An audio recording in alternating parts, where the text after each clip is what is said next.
Bien, buenas tardes, sean ustedes bienvenidos a este espacio de nuestro seminario de filosofía y videojuegos, en el que vamos a seguir trabajando nuestro texto de pasado interactivo, el texto de el profesor Alberto Venegas Ramos, Memoria e Historia en el videojuego.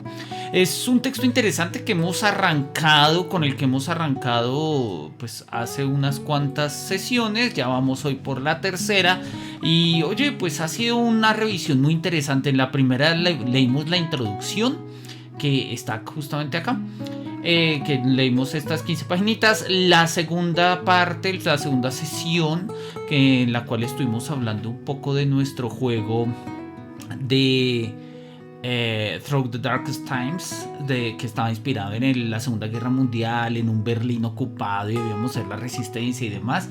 Pues con ello trabajamos un poco el tema de los estudios sobre el videojuego histórico, y ya hoy nos vamos a poner a entrar propiamente en materia y vamos a hablar del segundo capítulo, que si nosotros vemos es un capítulo bastante extenso. Es un capítulo que tiene alrededor de 130 páginas, empieza acá en la página 55 y se extiende básicamente hasta la página 189, 190, ¿no? Son 140 páginas.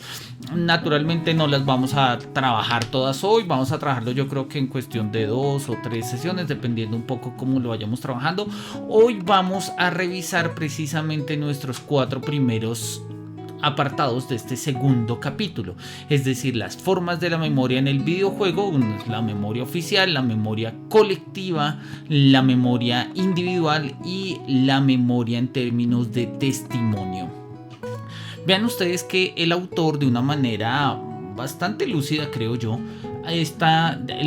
titula el segundo capítulo como Formas de la memoria en el videojuego, pero los subcapítulos del capítulo 2 o de la segunda parte son el videojuego como memoria oficial. La tesis es clara: el videojuego se entiende como memoria. Ese va a ser el caballito de batalla del autor, lo va a sostener. Justamente lo habíamos visto como en el primer capítulo, incluso ya desde la introducción, había insistido y enfatizado en que el videojuego no hace parte de la historia, el videojuego hace parte de la memoria. Habíamos encontrado un par de diferencias ahí entre memoria e historia. Quizás la forma más puntual era citando precisamente a Todorov, en la cual pues nos había mostrado que historia tiene que ver justamente con lo acontecido, ¿sí? Lo que se llama la history o la Geschichte en términos alemanes incluso. Y la memoria tiene que ver más bien con aquello que se conserva de lo acontecido. Sí, aquello que se conserva. Naturalmente, historia y memoria están completamente consolidadas. Vamos a ver que hay ciertas memorias que se transforman en historia como disciplina, como history, ¿sí? Como una disciplina científica que se encarga del pasado y de estudiar evidencias y archivos y todo este tipo de cosas. Pero la memoria tiene un carácter un poco más valorativo, ¿no? Tiene un carácter, si se quiere, incluso un poco más hermenéutico, ¿sí? A la memoria no le interesa tanto los hechos como los sentidos, no le importa tanto los archivos como el valor de la memoria, a tal punto que hay veces que nos vamos a inventar los hechos con tal de tener memoria de ellos. Y es algo justamente con lo que él va a trabajar, ¿no? El profesor Alberto Venegas Ramos es un historiador. Habíamos hablado ya cómo este libro surge justamente de una reescritura de su tesis doctoral. Su tesis doctoral versa específicamente sobre la manera en la que la Segunda Guerra Mundial ha aparecido en el entretenimiento audiovisual, particularmente películas y videojuegos, ¿no? Por ello tiene pleno sentido que gran parte de toda su documentación tenga que ver justamente con eso. Vamos entonces a arrancamos con nuestro segundo capítulo. Hoy vamos a revisar nuevamente un par de juegos. Vamos a trabajar el juego de Call of Duty World War II, de la Segunda Guerra Mundial, que hemos estado mirando la vez pasada. Vamos a mirar algo sobre todo el final, que es justamente ahí por donde va a arrancar, y posteriormente pues vamos a mirar la manera en la que nosotros, a través de otro tipo de videojuegos, como videojuegos ya acá como memoria colectiva o memoria individual, pues nos presentan otro tipo de escenarios, ¿no? Ese es un videojuego que hemos traído y que se llama 1979 Revolution, ¿sí? Inspirado en la revolución islámica pues de Irán de justamente este año. Bien, entonces vamos a arrancar. Para arrancar, pues partamos justamente acá antes de llegar a la memoria oficial. Miremos un poco esta idea, ¿no? Repito, dice las imágenes históricas del videojuego. Vamos a ponerlo acá un poquito de zoom. Dice, las imágenes históricas del videojuego pueden tomar diferentes formas de acuerdo a sus fuentes. Si la fuente para crear es la autobiografía de una persona, sus propios recuerdos, estaremos hablando de un título que presenta una memoria individual. Si más bien el material que está tratado es de un grupo en concreto, pues entonces estaremos hablando más bien de una memoria colectiva, ¿sí? Si se trata de una memoria oficial o hablamos de una memoria oficial cuando esta memoria colectiva responde a las instituciones de poder, ¿sí? Del gobierno, y podríamos hablar de una cuarta forma de memoria que es la memoria estética. Es una memoria que, como lo habíamos dicho antes, es una memoria que nos inventamos justo y precisamente para recordarlas. No son formas puras, claramente. Hay momentos, digamos, de la memoria colectiva que están más basadas en memorias individuales. Hay partes de la memoria oficial que son más bien construidas desde la memoria estética y así sucesivamente. No importa, son simplemente maneras de entender estos 4 niveles de la memoria. Cada uno va a tener como sus compromisos adquiridos y pues esto es lo que nos interesa un poco revisar. Así que vamos a mirar, yo creo que si hoy nos va bien, pues alcanzamos a revisar estas 3 primeras. La cuarta, la de la memoria estética, la dejaremos pendientes, ¿sí? Entonces, listo, arranquemos. La idea es justamente mostrar cómo estos tipos de memorias son para nosotros las características más importantes del videojuego en la actualidad. Ya lo habíamos mostrado desde el índice. Los videojuegos se entienden como memoria más que como historia, y en ese sentido pues vamos a tener una comprensión muy particular y muy especial de aquello que significa la historia. ¿Listo?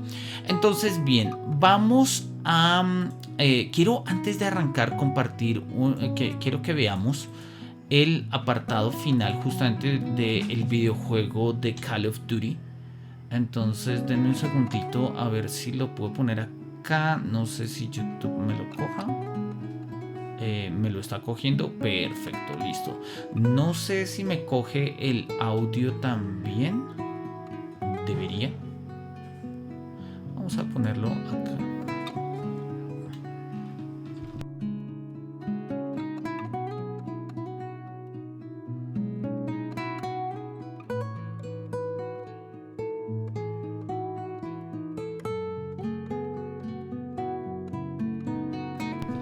Bueno, no, aquí no tiene el audio, no lo está, pero ahí lo estamos viendo, ¿no? Estamos viendo justamente como la reconstrucción de la guerra. Y bueno, no importa, lo puedo ir comentando. Justamente uno es Daniels, es este personaje, y uno ha encontrado una serie de evidencias, ¿no? Pues tratando de buscar justamente a su compañero que se llama Sussman, Finding Sussman, así es como el último apartado. Y pues en este proceso nosotros nos encontramos con campos de concentración, ¿sí? Y pues que fueron también los campos de exterminio. Justamente estamos hablando ya de abril 4 del 45. Ahí vamos a tener como las famosísimas entradas a los campos de concentración, donde pues uno va a encontrar como a algunos de los, pues como de los soldados que hayan quedado, ¿no? Entonces uno entra y bueno, tiene la idea de, da una sensación de vaciedad, de vacío. Digamos que estos campos de concentración, en particular los que están más cerca o digamos en territorio propiamente alemán, fueron los últimos en encontrarse. Los primeros que se encontraron fueron los campos de concentración que estaban claramente pues en Polonia, por ejemplo, o aquellos que estaban pues en las zonas ocupadas, ¿no? Auschwitz y demás. No obstante, acá hay un hecho histórico importante que rara vez aparece y acá está evocado, y fue lo que se conoció como las caminatas de la muerte. En el momento en que los nazis pierden la guerra y deciden, pues ya básicamente Hitler se suicida y se capitula, pues los generales nazis saben que permanecer en los campos de concentración con toda la gente que tenían ahí no sería lo más sensato, así que deciden irse. Dejan a los enfermos moribundos, es algo que de una u otra forma nosotros vemos ahí. Queman documentos y se llevan a los presos en unas caminatas de 1, 2, 3 días, pues justamente tratando de escapar de las autoridades, pues digamos de los aliados. Pero pues claramente al final son encontrados. Pero es un resto de muerte, muy, muy complicado, ¿no? Ahí Daniels dice, oye, pues es que los tratan peores que animales, ¿sí? Y acá como que con el campo de concentración se ha perdido completamente el mundo humano. ¿Listo? Entonces acá nosotros vamos viendo cómo se iban construyendo las barracas, ¿sí? De una u otra forma es un campo de concentración vacío. Es cierto, muchos campos de concentración se encontraron vacíos, no todos naturalmente, pero repito, los más cercanos a Berlín sí estaban vacíos. Ahí encontramos como los últimos atentados, ¿sí? Pues, los nazis que habían asesinado a sangre fría, ¿sí? A miembros de los presos, resistencias. Ahí tenemos las famosas horcas se dicen, bueno, sitios donde pues ahorcaban a los presos y castigaban incluso, ¿sí?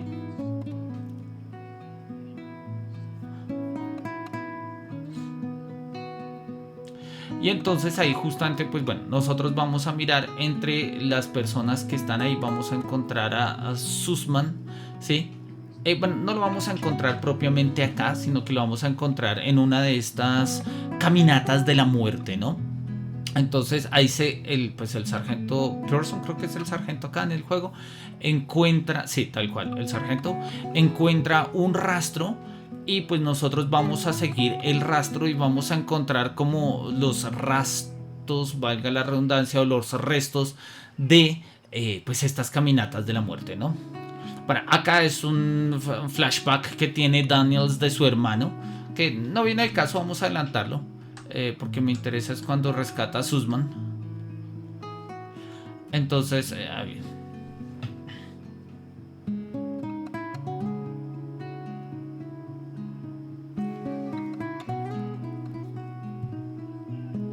naturalmente la huida de los generales, pues digamos de los altos mandos y los altos oficiales nazis no era por carreteras, se escondieron en la loma y se llevaron con ellos pues a los sobrevivientes que podían seguirles el ritmo. Algunos se amotivaron naturalmente ya en una guerra perdida, otros salieron corriendo, otros los mataron justamente en ese proceso. Igual pues tengamos en cuenta que la gente que estaba ahí pues ya estaba, pues es decir, la vida en el campo de concentración era demasiado difícil, ¿sí?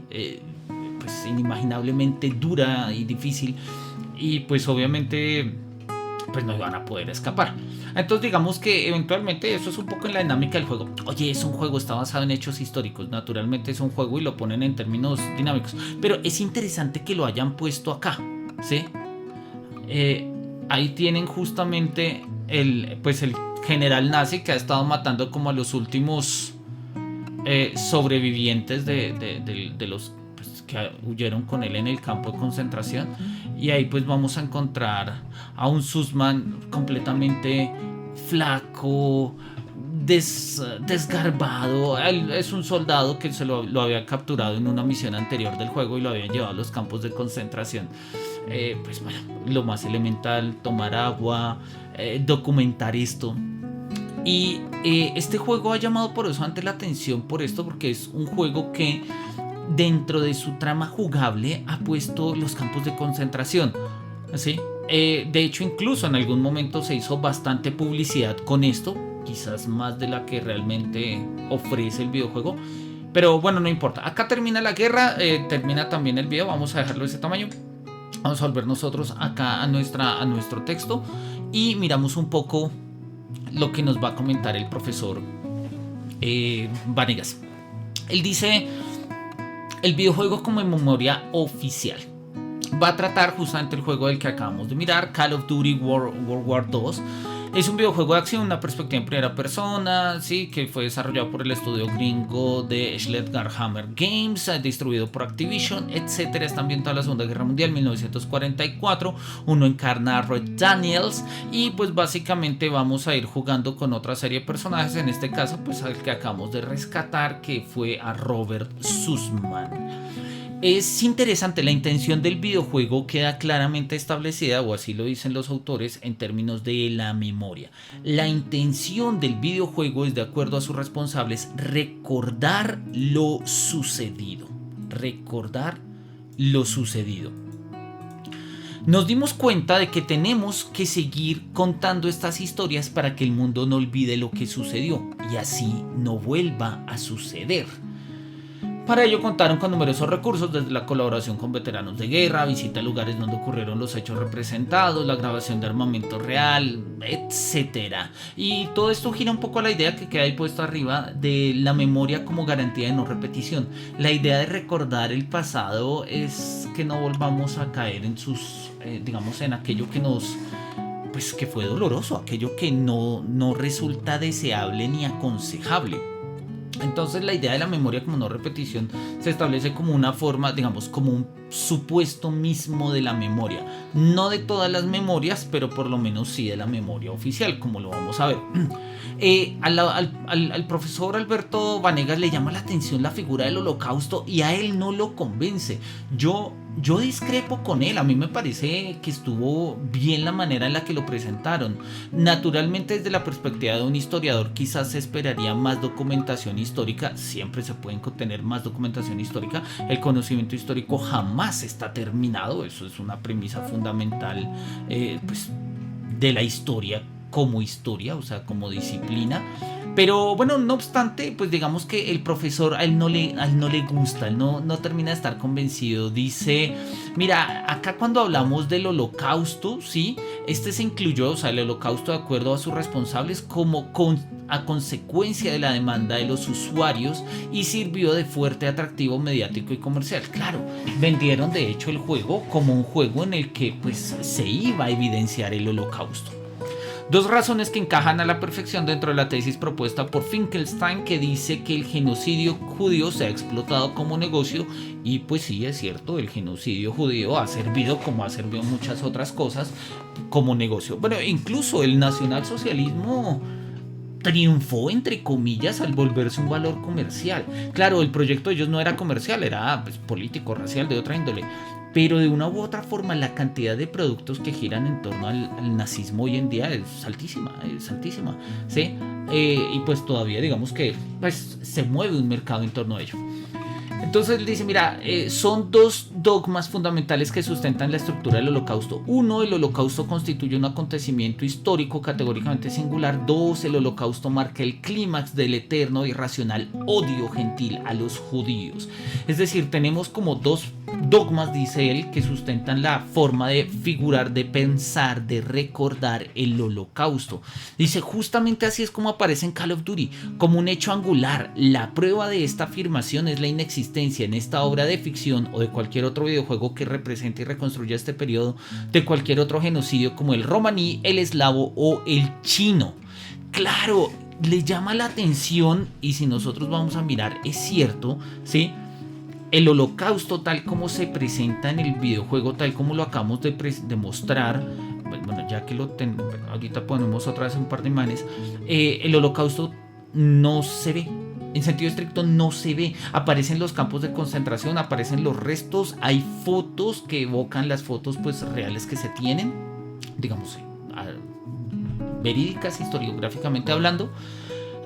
Pero no obstante, el videojuego que prometía mostrar el holocausto no lo muestra, y lo que muestra son los campos de concentración, pero no hace referencia donde sabemos que estuvieron judíos, pero no muestra pues toda esa otra población, ¿sí? La población romaní, que son los gitanos, por ejemplo, la población comunista, por ejemplo, la población homosexual o perteneciente a todo lo que hoy en día es la comunidad LGTBI, etcétera, ¿sí? El genocidio eslavo o incluso el chino, pero bueno, eso sería un poco más en Japón.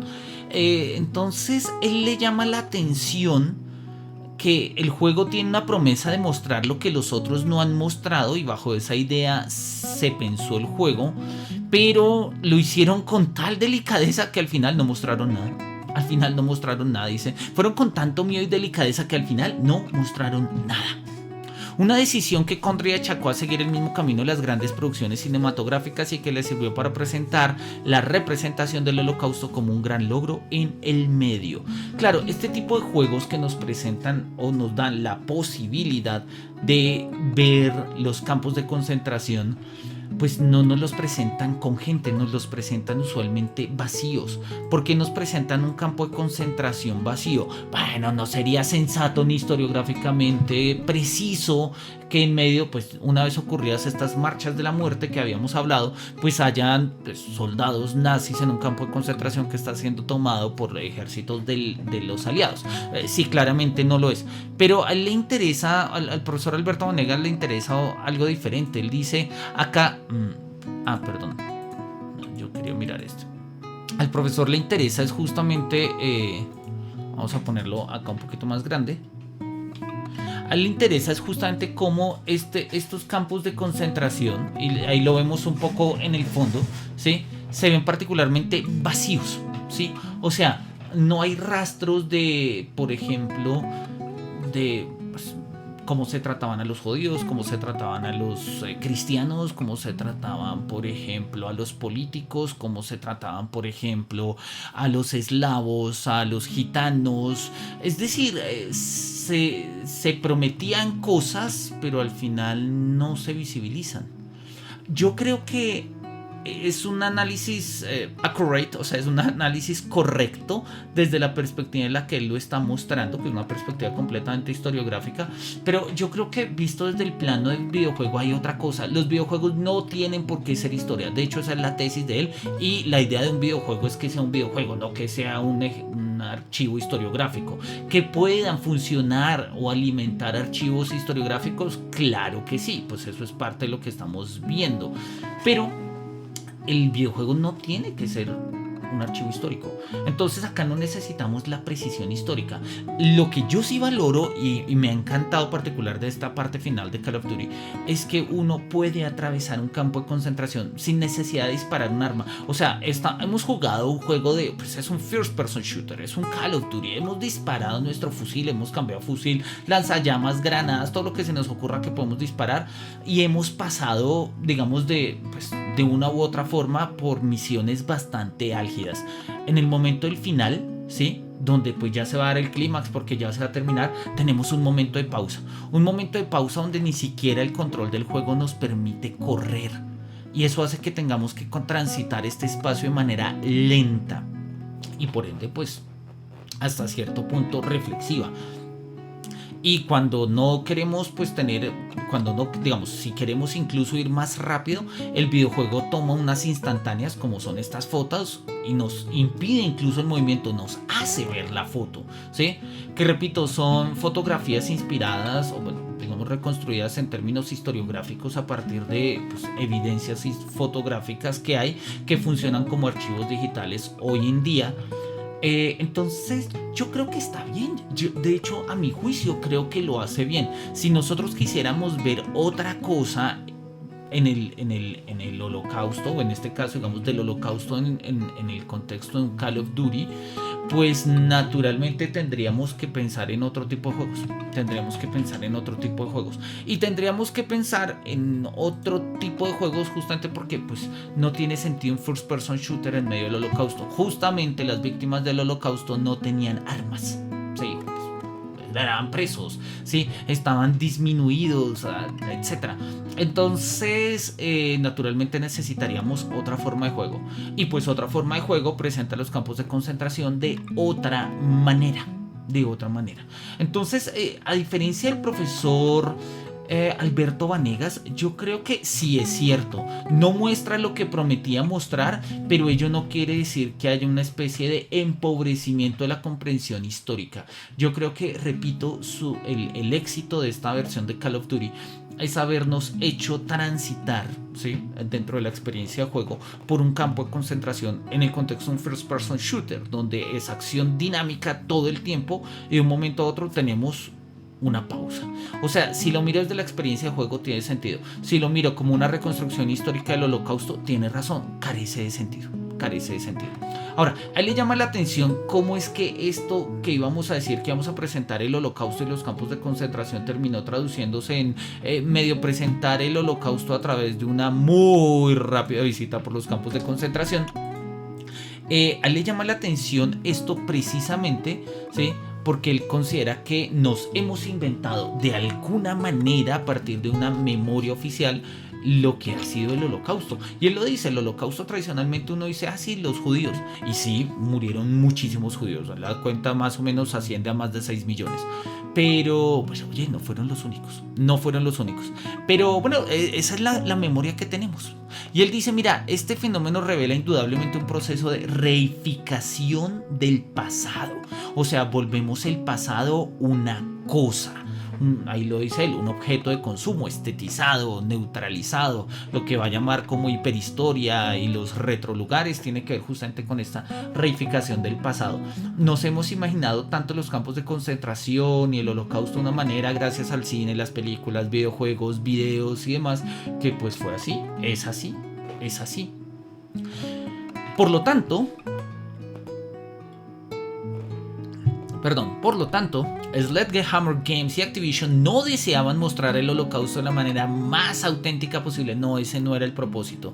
Como sí querían hacer con el sonido de la época o la geografía de las batallas. Deseaban mostrar el relato de la Shoah americanizada desde las instituciones oficiales del país, como observamos en el apartado dedicado a las representaciones de este hecho. Sí, tal cual, eso es un punto clave. La historia oficial del Holocausto, tal como se ha contado en la mayoría de videojuegos de Call of Duty, o en general la Segunda Guerra Mundial, tal como se ha contado en la mayoría de juegos de Call of Duty, es una memoria oficializada a través de un ejercicio pues de consumo, o sea, de la creación de un objeto de consumo a partir del modelo gringo, el modelo norteamericano. Claramente, no hay un ideal de verdad en la búsqueda del pasado en Call of Duty, sino una reproducción de la memoria oficial estadounidense. Ahora, la pregunta es, ¿tendría que ser una búsqueda de la verdad? Eso, es decir, suena muy bonito, pero no sé hasta qué punto eso todavía hoy en día tenga muchísimo sentido. Por lo menos en filosofía, cuando nosotros hablamos de verdad, es decir, o se habla en términos de verdad lógica, pues sobre eso hay muchísimos tratados y existen diferentes formas, pero cuando hablamos de verdad histórica nos referimos básicamente a certeza histórica, o sea, aquello que decimos a lo que le corresponden evidencias. No es que haya algo así como una verdad histórica, hay certezas históricas, tenemos certeza de los campos de concentración porque hay evidencias de los campos de concentración, por ejemplo, ¿sí? Y justamente creo que ese es uno de los problemas que enfrentan la historia y en general todas las disciplinas de las ciencias humanas. Bueno, sobre eso habría que leernos a Gadamer y toda la discusión que él establece en torno al concepto de verdad, ¿sí? Por ejemplo, en Verdad y Método, precisamente. Pero bueno, eso desborda un poco nuestra discusión, pero pues podríamos remontarnos hasta allá. El profesor le llama la atención como esta construcción de una especie de holocausto muy al modelo gringo, muy al modelo estadounidense, pues ha implicado que nosotros podamos hacer ciertas cosas y no podamos hacer ciertas otras. Entonces muestra cómo en el modelo o en las partidas multijugador, ¿sí? Las campañas de Call of Duty permiten controlar a cualquiera de los dos bandos, pero con restricciones. ¿Sí? Se restringe a Estados Unidos, británicos, soviéticos y miembros de la resistencia francesa por parte de los aliados, y por parte de los nazis solamente a algunos soldados de la Wehrmacht, ¿no? Que era pues el ejército. No podemos manejar, por ejemplo, ni las SS, ni tampoco podemos manejar se me fue el nombre de la fuerza aérea, la Luftwaffe, ¿no? La fuerza aérea del nacionalsocialismo, ¿sí? E incluso estos alemanes, ¿sí? Que ya han sido despojados de su esvástica como símbolo descriptivo y ha sido reemplazada por la Cruz de Hierro. Esta decisión eliminó una gran cantidad de países participantes en el conflicto de tanto calado como Japón, Italia, Polonia, Canadá, Hungría, Yugoslavia y un largo etcétera. Claro, Sería interesante poder jugar un juego, por ejemplo, pues no sé, de la Segunda Guerra Mundial desde la perspectiva de Hungría. Sí, pero pues evidentemente esa no es la historia oficial la memoria oficial que se está construyendo desde Estados Unidos.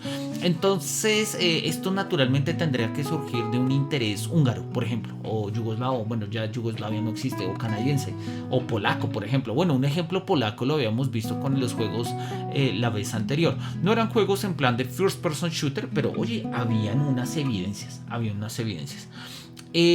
la idea de la esvástica se vuelve sugerente, la habíamos tratado la vez pasada y lo mostramos justamente acá. De hecho está subrayado señalando como la conexión entre los dos términos, porque mostramos que hay otros juegos donde la esvástica sí aparece en otros títulos que pues están ambientados en el conflicto, solo que cuando uno juega como nazi, pues no lo dejan, digamos que no lo dejan usar su esvástica. Y la pregunta es, bueno, ¿y por qué no me dejan usar la esvástica? La respuesta que ellos dan es una respuesta hasta cierto punto simple. Dicen, oye, no jugamos con la esvástica porque pues de una u otra forma se puede volver algo complicado. Es decir, alguien podría entenderlo como una analogía, perdón, como una apología, ¿sí? Y pues entonces digamos que eso se puede volver un poco extraño, ¿sí? Nosotros en uno de los blogs que nosotros habíamos trabajado ya hace bastante tiempo, por allá más o menos como en el, denme un segundo, esto debió ser como en el 2016, ¿sí? Había escrito un texto muy sugerente, creo yo, pues por lo menos a mí me parecía sugerente, ¿sí? Sobre la idea de el problema de la censura en los videojuegos, ¿no? Es un texto que, denme un segundito a ver cómo lo comparto, y me llama poderosamente la atención porque habla precisamente lo que estamos mostrando acá, debería verse. Sí, este es un blog de filosofía y videojuegos. Antes de tener el canal de YouTube manejaba este blog, todavía está ahí, no lo he vuelto a alimentar, de hecho la última entrada es del 2020, pero bueno, no pasa nada, ¿sí? En algún momento podría alimentarlo, o estoy incluso pensando más bien como en coger estas entradas y volverlas videos. En fin, lo había llamado como Ludopedia, o el arte de saber los límites del juego, y mostraba cómo había toda una discusión sobre la esvástica en la presentación de los juegos de la Segunda Guerra Mundial, ¿sí? En términos generales, ¿sí? Cuando surge el juego de Through the Darkest of Times, ¿sí? Se consideraba, y lo habíamos visto, que ningún videojuego podía tener pues simbología nazi, y no podía tenerla porque pues con la cruz esvástica no se juega. Fue una noticia, digamos, muy importante en su momento, porque pues digamos que fue la primera vez que un videojuego hecho en Alemania introducía la esvástica en su simbología. Acá nosotros tenemos justamente así se llama el artículo que salió en el Frankfurter Allgemeine Zeitung, o sea, en el periódico general de Frankfurt, ¿sí? Y pues básicamente lo que dice ahí es: mit Hakenkreuzen spielt man nicht, ¿no? Con la cruz esvástica no se juega. Y pues ella está criticando pues justamente esto. De hecho, acá tenemos todo un video muy significativo sobre los símbolos nazis en juegos de computador, y pues esto fue una discusión que se dio por allá en el 2018, tal cual 2018, en agosto del 2018, a propósito del juego que les estaba comentando. Entonces, no es el único juego, ¿sí? Nosotros podríamos mirar, de hecho, parte del video nos va a mostrar cómo existen las versiones diferentes. Habían versiones diferentes de los juegos. Si eran versión alemana, no podían tener la esvástica, y si era versión no alemana, pues sí podían tenerla, ¿no? Acá tenemos nosotros una imagen muy elemental, ¿sí? Donde tenemos pues básicamente la imagen de un Führer, de un líder, ¿no? Con una cruz esvástica casi que puesta sobre una camiseta de Flash, ahí como para medio desdibujarla. Y pues al otro lado tenemos un águila imperial. El águila fue el símbolo del Sacro Imperio Romano Germánico, también fue el símbolo del Imperio Alemán y pues también fue un símbolo del Tercer Reich, es decir, ahí no hay mayor novedad. Pero oye, no es la esvástica, y al no ser la esvástica pues es significativo. Ahora, el hecho de que hoy en día ya se permitan jugar con la esvástica en videojuegos alemanes pues llama la atención. ¿Qué significa eso en términos de la memoria? ¿Qué significa eso en términos de la memoria? Es algo que el profesor Alberto Vanegas pues va a tratar de revisar, ¿no? Y para ello pues va a lanzar un poco como la tesis. Y la tesis la va a poner acá, la tenemos a mano izquierda arriba. Dice, mira, nos encontramos en definitiva con lo siguiente, y esta es la tesis. La representación de una memoria selectiva, cuyo objetivo fundamental es la reificación de la misma dentro de un contexto del discurso oficial sobre el acontecimiento histórico. O sea, la tarea de la memoria oficial es una reificación del pasado, es decir, es hacer el pasado como una cosa misma, incluso una cosa de consumo, ¿sí? Jean Grondin considera en un texto muy bello que se llama de hecho creo que lo había puesto por acá, sí, tal cual, acá está. Jean Grondin, se llama La ilusión trascendental del historicismo. Dice que esa es justamente la ilusión trascendental del historicismo, asumir el pasado como una cosa en sí. Recordemos que para Kant, en la dialéctica trascendental, al final de la crítica de la razón pura, él, cuando nos habla de la ilusión trascendental de la razón, nos dice que porque hay una tendencia reflexiva y racional de asumir que a las ideas le corresponden cosas, o mejor dicho, que a los contenidos de nuestro entendimiento le corresponden intuiciones sensibles, pues la dialéctica trascendental va a hacer lo mismo a nivel de la razón. Entonces va a asumir que a las ideas le corresponden cosas, y eso es una ilusión trascendental. Entonces tenemos ideas como la idea del mundo. Entonces pensamos que al mundo le corresponde una cosa, o sea, que el mundo es algo. Y lo mismo va a pasar con la idea de Dios, y lo mismo va a pasar con la idea del yo. Esa idea de que el yo es algo, de que Dios es algo, de que el mundo es algo, ¿sí? Son ideas, no son cosas, ¿sí? Pero la ilusión trascendental nos muestra que son cosas, o sea, de una u otra forma, el yo es algo en el mundo es algo en el mundo, y Dios sería algo en el mundo. La ilusión trascendental del historicismo sería justamente esta forma o el resultado de esta memoria oficial, la reificación del pasado, hacer del pasado una cosa en sí misma. Y claramente eso es una ilusión. Claramente eso es una ilusión. Pensar que el pasado es una cosa en sí misma, pensar que el pasado es un en sí mismo, es una ilusión, y es una ilusión muy muy grande, o sea, en términos, digamos, de una conciencia histórica, ¿sí?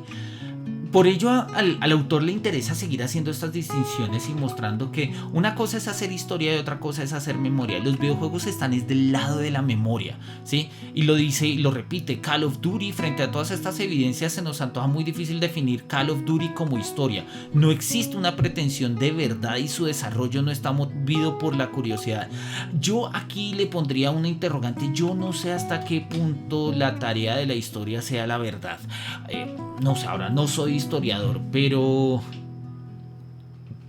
ahora, ¿verdad en qué sentido? O no sé si es que como filósofo me la estoy tomando demasiado elevado. Puede ser, también puede ser, ¿sí?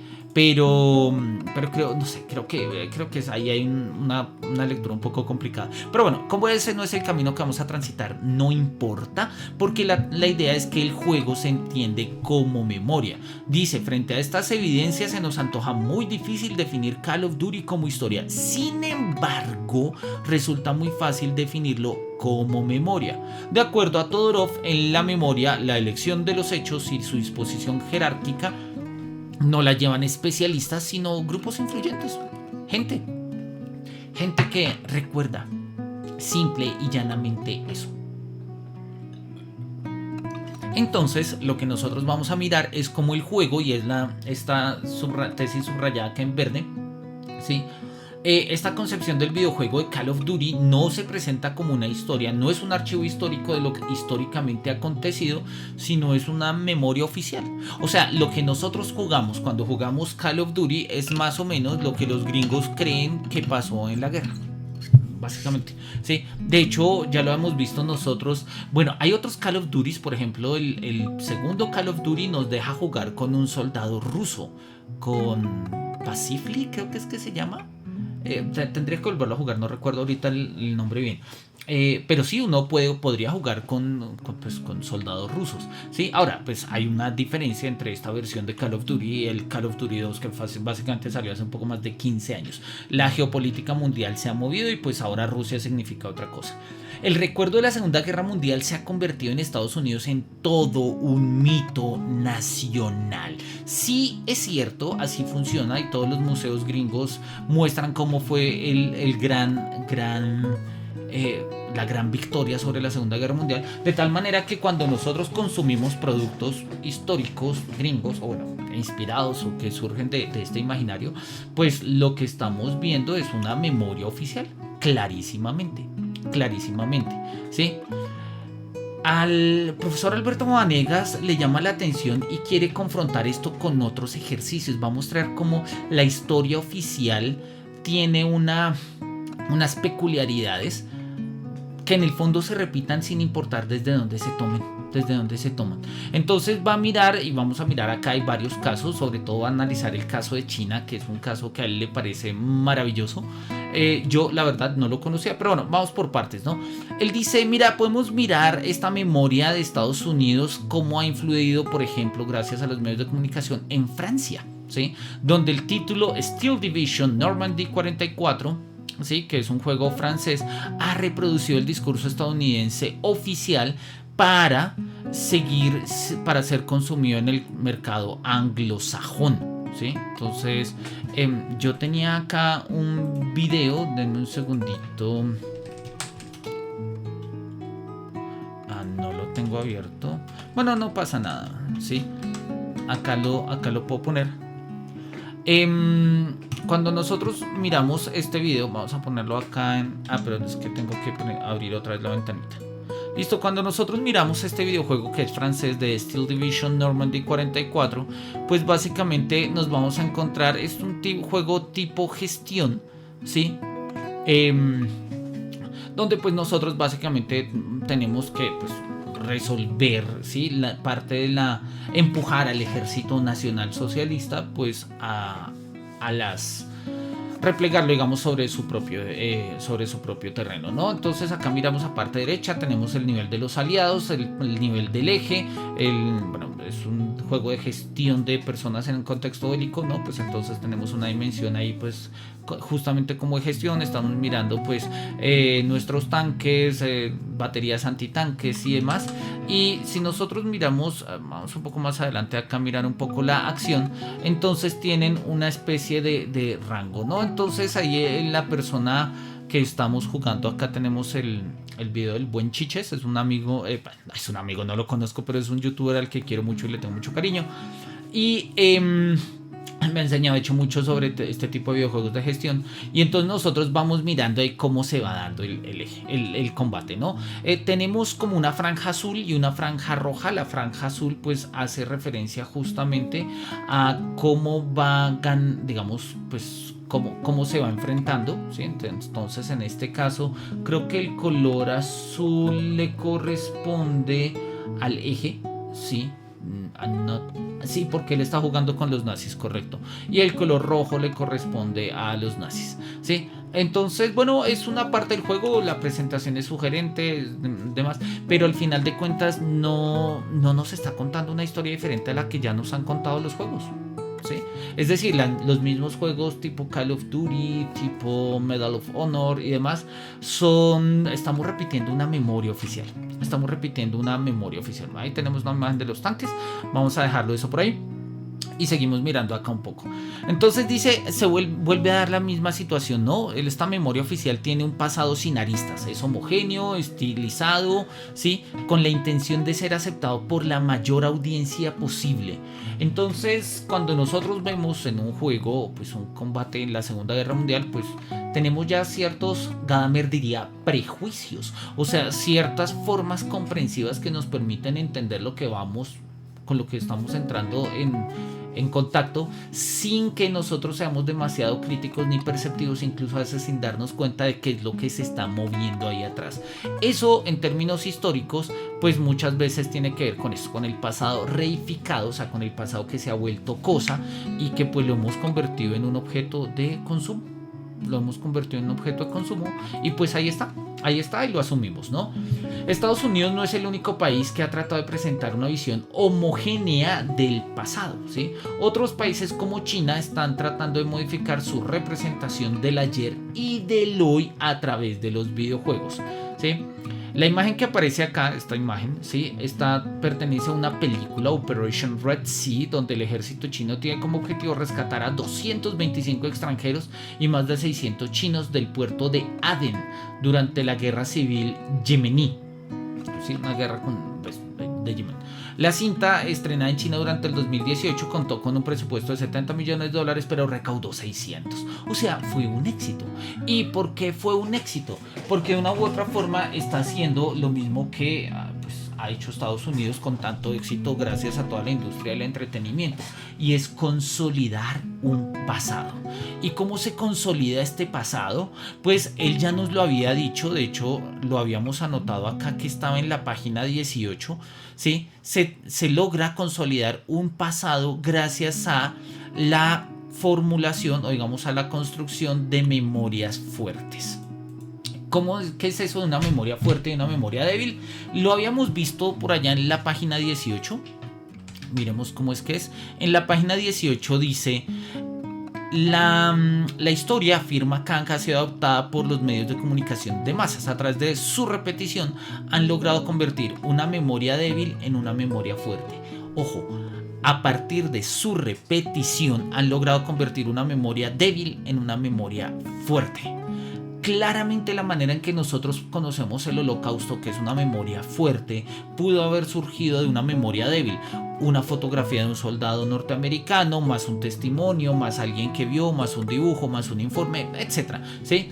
Pero se ha repetido con tal asiduidad que hoy en día es una memoria fuerte. O sea, si hoy en día me presentan a mí los campos de concentración de otra manera, o el Holocausto, o no sé, las caminatas de la muerte, pues difícilmente me lo creo, porque ya tengo un pasado reificado, ¿sí? Ahora, digamos, críticamente lo puedo revisar y puedo decir, ok, esta es otra versión del pasado, pero eso ya es un ejercicio científico. Si a mí me presentan eso en un videojuego, en una película, pues no lo entiendo, y entonces voy allá y escribo en mis redes sociales de, pero es que se inventan cosas falsas. ¿Falsas? No, simplemente es que van en contra de la forma en que yo he reificado el pasado. Bueno, no yo, en la que pues, justamente la historia como objeto de consumo, ¿sí?, ha creado un producto pues reificado. Y pues en este sentido el pasado como objeto de consumo pues establece que ese es el pasado y no vamos a tener otro, porque pues ese es el que se consume y ya. Él lo dice, repito, acá en este texto. La vez había estado citando a Kant, acá cita a Enzo Traverso, donde nos dice que las memorias fuertes son memorias que están soportadas y sostenidas por estados poderosos, y las memorias débiles son en cambio mantenidas por estados débiles. Sí, bueno, es otra forma de tomarlo, pero básicamente apela a lo mismo. Porque un estado es débil y mantiene memorias débiles, justamente porque le falta poder para establecer memorias fuertes. Y un estado fuerte puede establecer memorias fuertes. Ahora, no en todo, naturalmente no en todo, ¿sí? Y pues nosotros vamos a ver que hay estados que, por ejemplo, no son los estados más fuertes. Pensemos, qué sé yo, en Italia, ¿sí?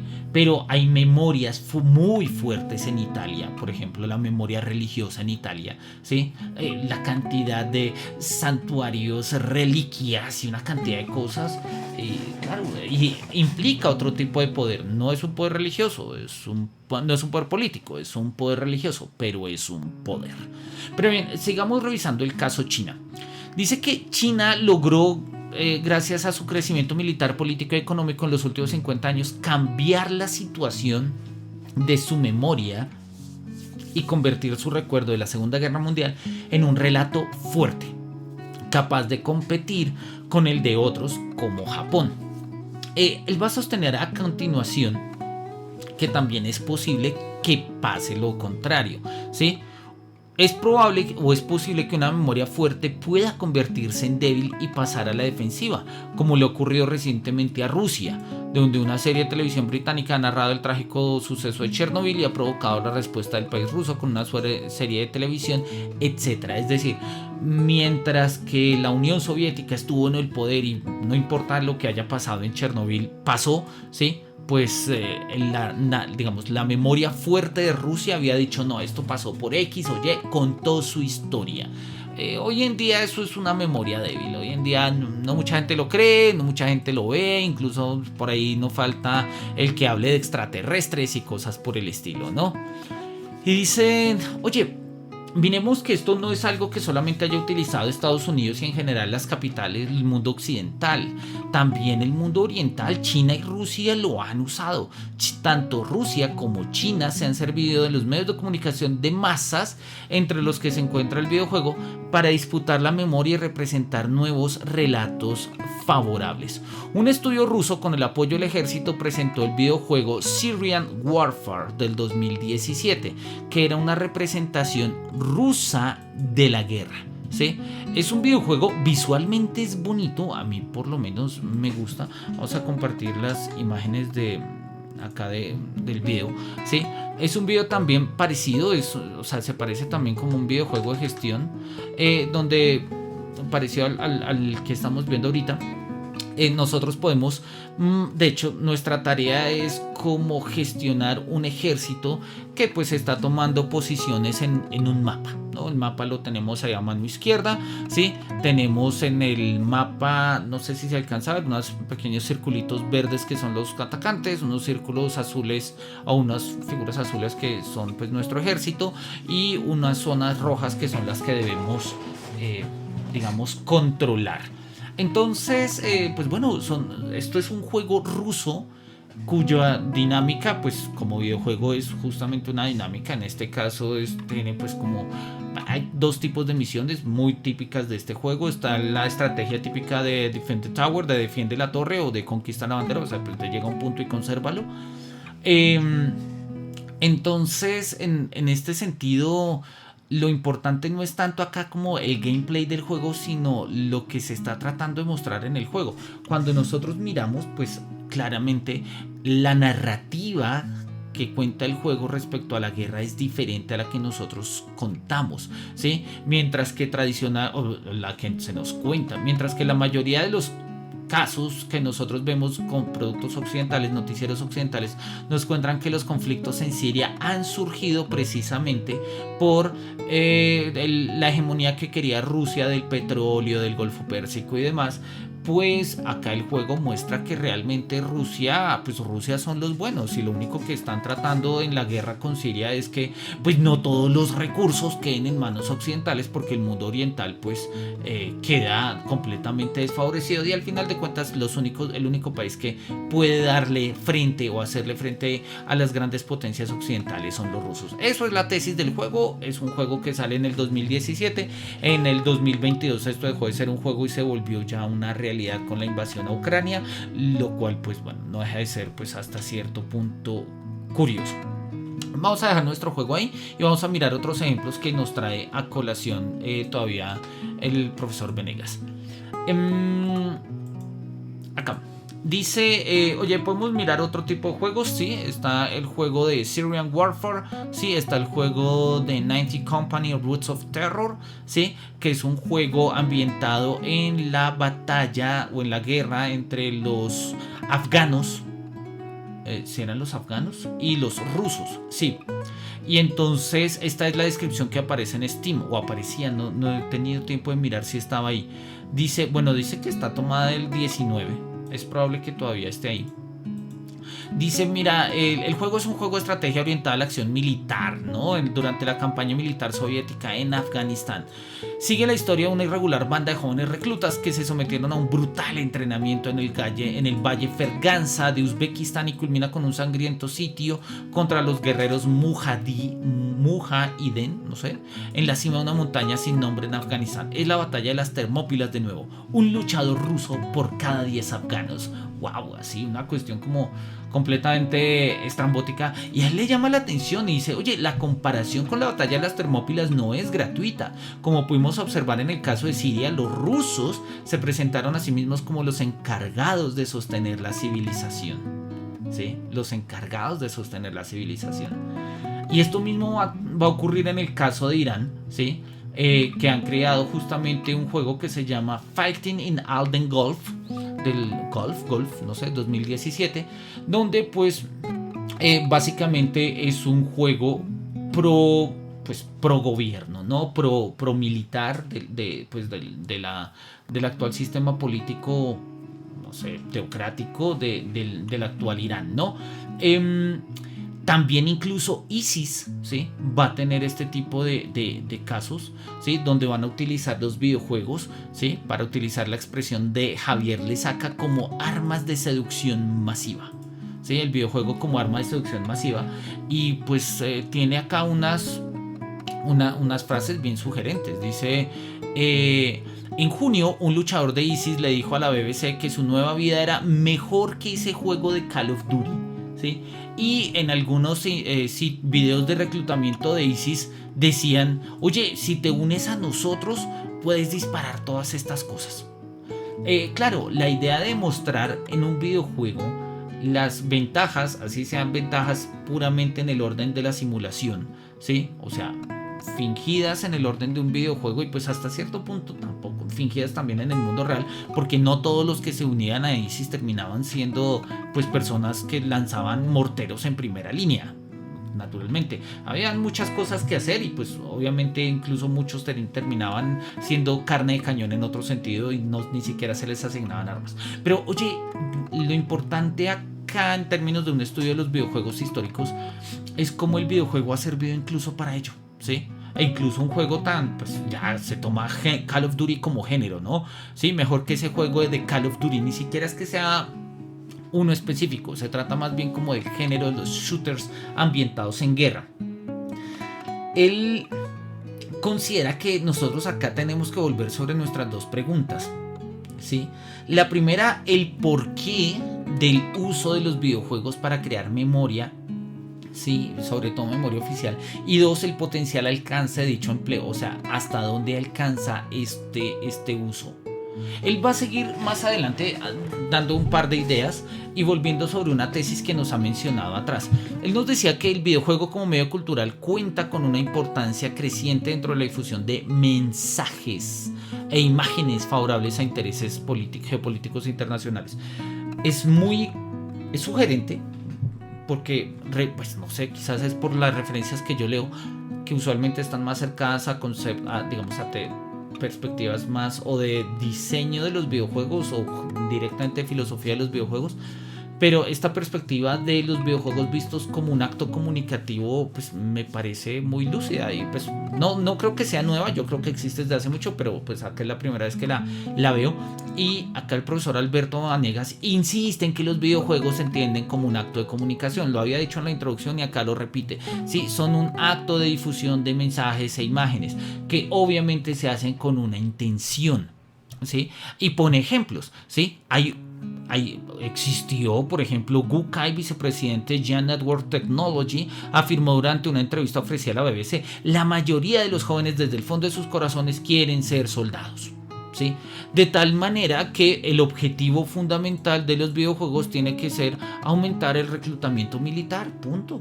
O sea, si el acto comunicativo es fomentar los juegos, digamos, bélicos, pues lo que se espera con ello es justamente que haya más gente deseosa de presentarse o de unirse a las filas en términos de un servicio militar. La mayoría de los jugadores son jóvenes. Un videojuego militar podría hacer que se sientan familiarizados con el cuerpo militar y desarrollar una afinidad por el ejército. Sí y no. O sea, obviamente uno opta términos de lo que conoce. Y si lo que uno conoce del ejército es Call of Duty, pues yo pienso que algo del ejército se parece a Call of Duty, pues porque ese es el mensaje que estoy recibiendo. Pero yo no creo que ese mensaje sea tan completamente transparente. Precisamente este año, por lo menos salió acá en Colombia una noticia muy sugerente, acá la tengo, una noticia muy sugerente sobre, denme un segundo, este es un periódico colombiano que tiene noticias publicidad por doquier, y lo peor es que es uno de los medios oficialistas. Pero bueno, dice: vi la muerte enfrente, historia de un militar colombiano en guerra con Ucrania. Martín Ríos, de 27 años, se unió al ejército de Ucrania, casi muere en un bombardeo ruso, ¿sí? Y él va a decir: oye, acá hay una cantidad de gente que porque ha jugado Call of Duty cree que es soldado. Dice: la mayoría de las personas que aquí llegaban eran civiles, cuya única experiencia de combate era jugar Call of Duty. ¿Call of Duty cuenta como experiencia de combate? Pues no, o sea, no. Pero de una u otra forma te hace creer que sí, te hace creer que sí.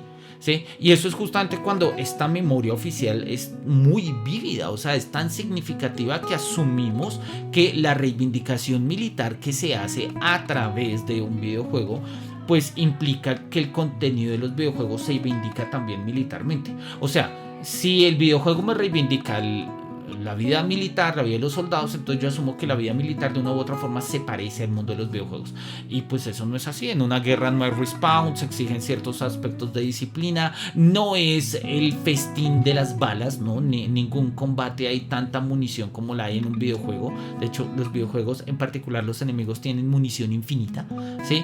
Entonces ahí pues son dinámicas de juego y como juego funcionan, pero pensar que Call of Duty funciona como experiencia militar, pues obviamente eso solo puede ser resultado de una memoria oficial. De una memoria oficial, o sea, una vindicación tal de las instituciones oficiales, en este caso el ejército, ¿sí? A partir de estos medios que pues asumimos que si se están divulgando, digamos, si se está haciendo una defensa de la vida militar a través de estos juegos, pues asumo que los juegos se parecen a la vida militar, cuando pues claramente no, claramente no. Entonces, bueno, no importa, vamos a dejar ahí a Gukai con sus ideas.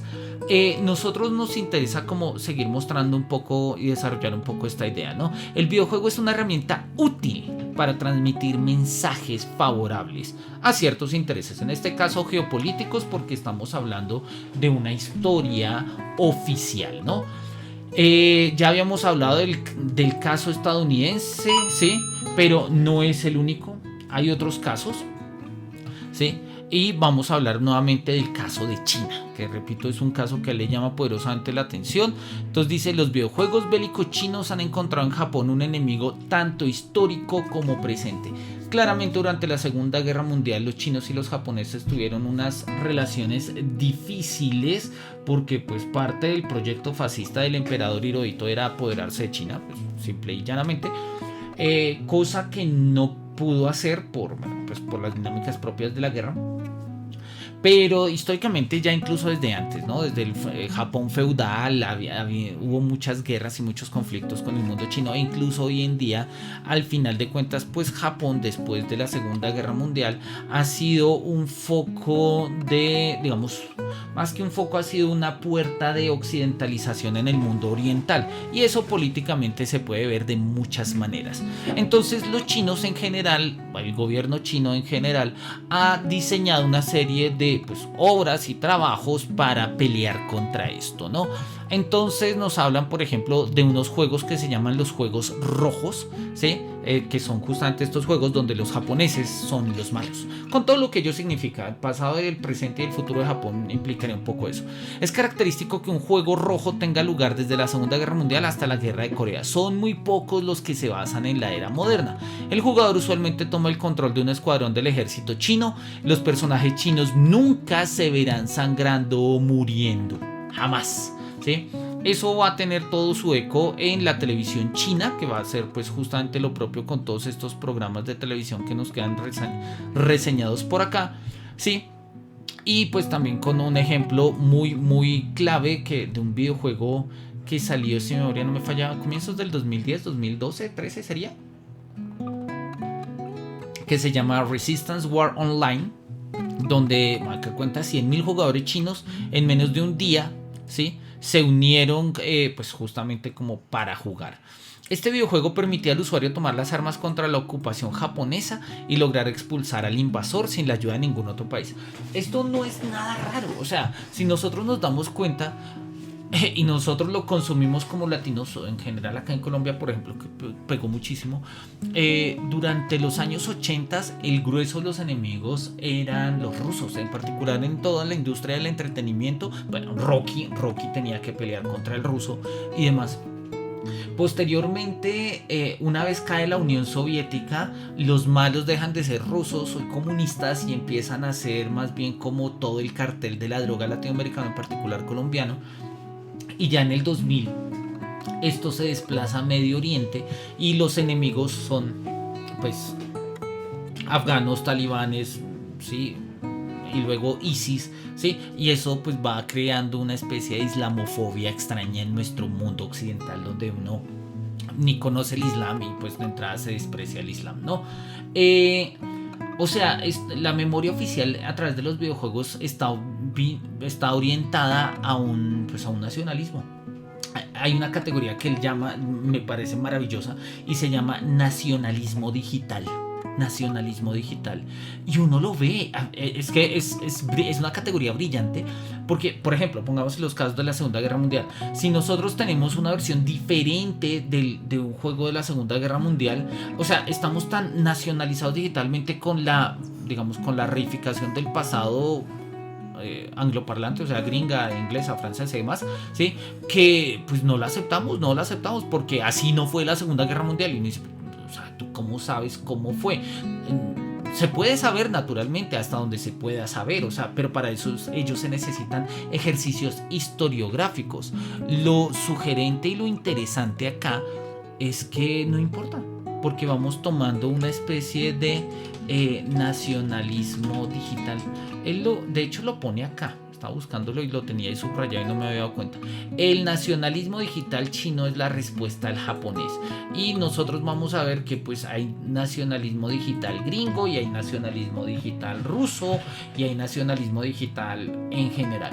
Y aquellos países que tenemos memorias débiles, porque el poder de nuestro país es débil, pues rápidamente en términos digitales nuestro nacionalismo se une pues a memorias fuertes. ¿Sí? Y que por lo general tienen que ver con formas de consumo. Pongo un ejemplo, no está ambientado en el contexto de los videojuegos, pero me llamó poderosamente la atención. Como filósofo yo soy más bien pacifista, o sea, entiendo que las guerras, decía que las guerras son el motor de la historia, no estoy convencido, pero se entiende el porqué. Yo en particular soy una persona pacifista. Cuando estalló el conflicto entre Rusia y Ucrania, pues naturalmente hubo pues muchas reflexiones de ay, ¿por qué? Y la Tercera Guerra Mundial y todo este tipo de cosas. Me llamó poderosamente la atención encontrar como mucha gente que consume productos, no sé, pues eso, de fabricación occidental, entonces pues estaban en contra, y otros tantos que consumían productos de fabricación oriental, rusa por ejemplo, sí, como el noticiero este de R24, RT y todos los demás, pues que es claramente, o sea, es explícitamente pro ruso y pro Putin y tales, pues se establecían unos debates y unos dilemas a 15.000, 20.000 kilómetros donde se está dando el conflicto, y era una cuestión de nacionalismo, ¿no? O sea, de no entiendo tu postura, tu información es falsa, la mía es la verdadera, y volvíamos al mismo punto. Yo creo que este tema de la noción del nacionalismo digital es clave. Hoy en día se ve de manera muy, ay, pues es que deja de jugar esos juegos. Yo creo que sí hasta cierto punto, pero cada vez menos. Cada vez el nacionalismo digital pues nos va permeando y nos va atravesando a tal manera que las cosas son de una manera y no de otra, ¿sí? Piensen ustedes todo este momento actual que nosotros vivimos de corrección política y el fenómeno woke, woke, y todo este fenómeno de cancelación política y demás. Mucho de ello tiene que ver justamente con el material que se consume digitalmente, y pues con eso, un fascismo que se va creando ahí a tal punto donde mi única forma, o sea, la única forma que yo tengo es la verdadera. O mejor dicho, la forma verdadera es la que yo tengo y es la única que tiene sentido.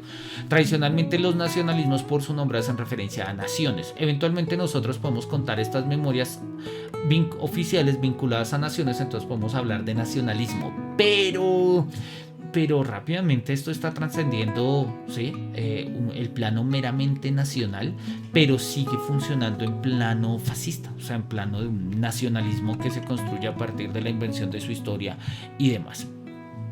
Bueno, los chinos siguen enfatizando su nacionalismo y esto se debe a un trasfondo político chino, ¿sí? Tal como aparece acá citado por Koble.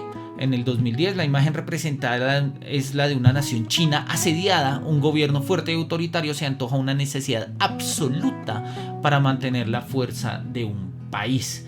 Y por ello, justamente porque ha sido un país asediado y necesitamos garantizar pues ciertos autoritarismos, pues tiene pleno sentido que los videojuegos incluyan hechos reales, pero pues que estén presentados a la manera de la memoria que están construyendo. Pasado y presente sirven a la formación de los afectos de sus ciudadanos más jóvenes a través de la educación, pero también a través de los medios de comunicación.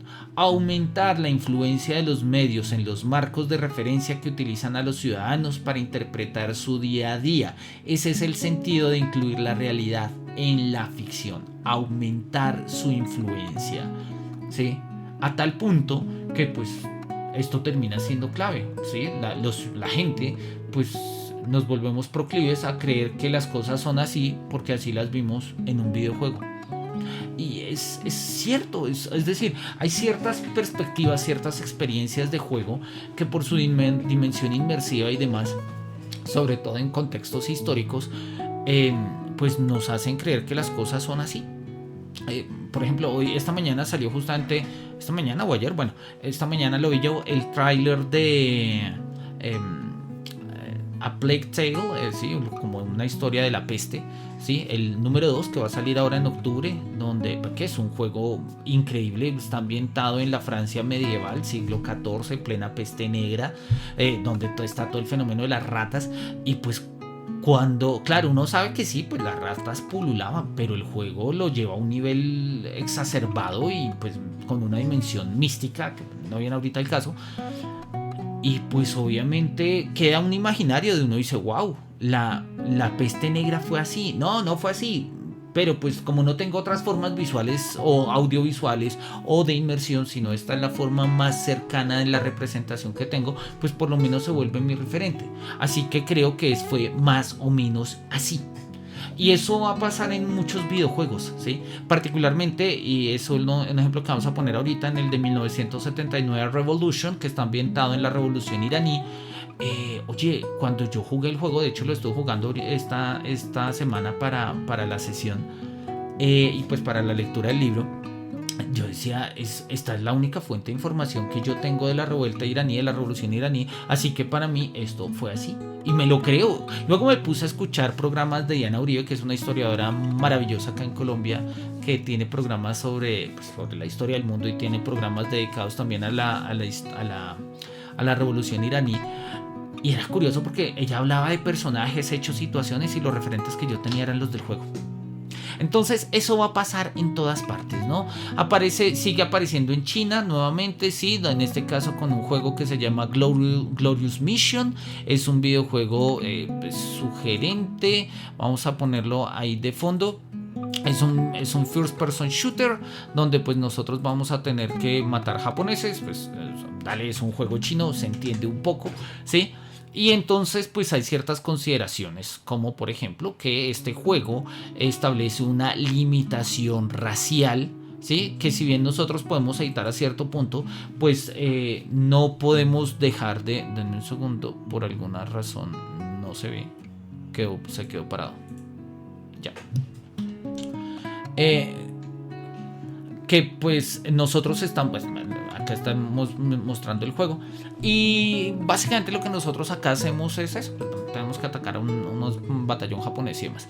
Sí, entonces estos videojuegos van construyendo una memoria muy oficial que en la medida en que se divulga pues se va consolidando cada vez más.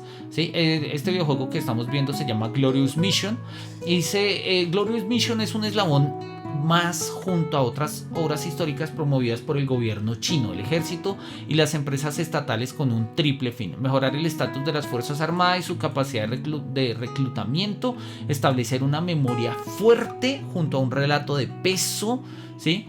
Y finalmente promover valores internos como la unidad y la cohesión. Entonces, oye, el caso de China es muy ilustrativo porque, claro, quizás al ser tan ajeno a nuestra perspectiva, a nuestro mundo, pues nos muestra el modo en cómo China ha encontrado en el videojuego una herramienta de valor incalculable para fomentar el nacionalismo, la memoria histórica y el relato oficial del Partido Comunista Chino.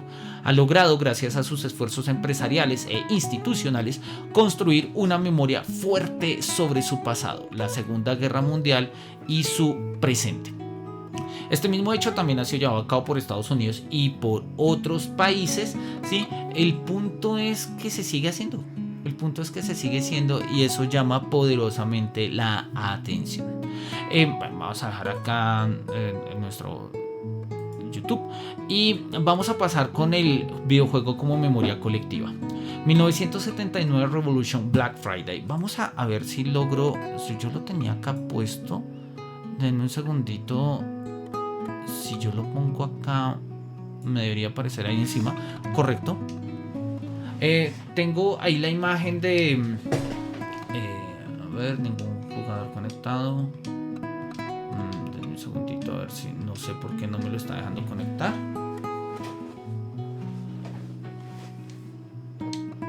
Entonces volvamos a iniciar el juego. Bien, este juego, mientras tanto, lo vamos... denme un segundito. A ver.